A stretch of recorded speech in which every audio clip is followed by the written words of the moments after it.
Yo, dudes and dudettes, what's going on with y'all? This week I poured over my wishlist and finally decided to check out The Town, a book that I don't know, but the summary made me want to add it to my wishlist. It's also worth mentioning that Stephen King is quoted on the cover calling it a terrific read. Okay, King. Bet. Spoilers abound, so skip to me final thoughts if you want to avoid plot details. So, we kick off with a lengthy bit of bragging about how pure and great a town Boston really is. Just... okay, I guess. Don't know what that's supposed to do for me. Then we jump into a bank robbery where MC Doug and his group of friends rob the place and kidnap both the teller who they forced to open the vault and the assistant manager who hit the alarm on them. This is weird because apparently they also do this quite regularly despite not having it down to a clear pattern yet. Granted, it would be boring if there were no conflicts, but my friends and I ran the Kurama heist over and over and over at GTA and we could have done that blindfolded. Anyhow, they let their two hostages go and then we jump to the FBI agent who is attempting to track down the bank robbers and he's been assigned to the force. Weirdly, the bank robber is painted as sympathetic. At least, I think he's supposed to be. We're shown that he's tough, but he cares about people and, just happens to rob banks and beat people nearly to death for no given reason. Still, at least he has character, which is more than I can say for FBI Man. FBI Man is fairly methodical and straightforward. In fact, thus far, the book really doesn't feel dissimilar from a story about robots just going about their routines. From there, we bounce back and forth between Doug and FBI Agent, and while FBI Agent is cold and uninteresting, Doug is everyday slice of life boring, creating a weird yin-yang thing going on.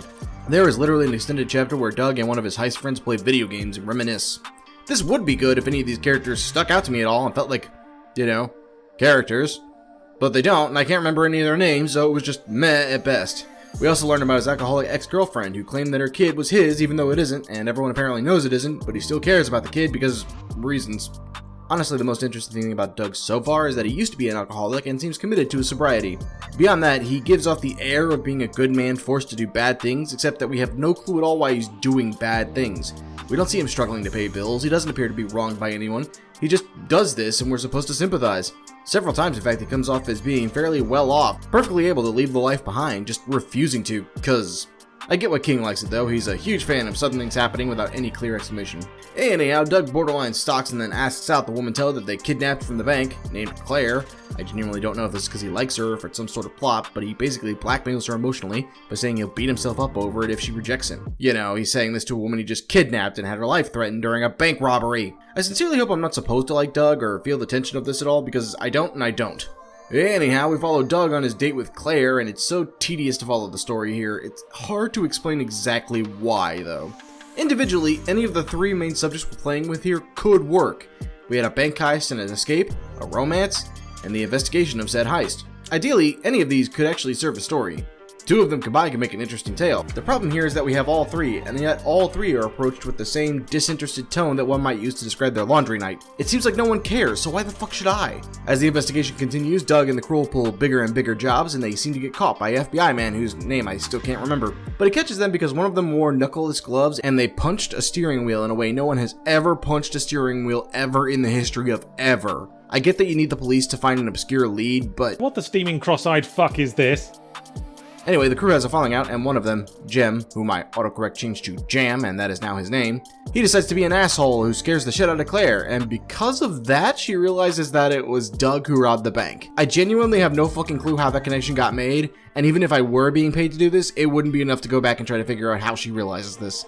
Doug gropes the shit out of Claire to make sure she's not wearing a wire and then tries to fix it. Like, you realize we're supposed to like our protagonist, right? You're supposed to at least sympathize with him even if you can't agree.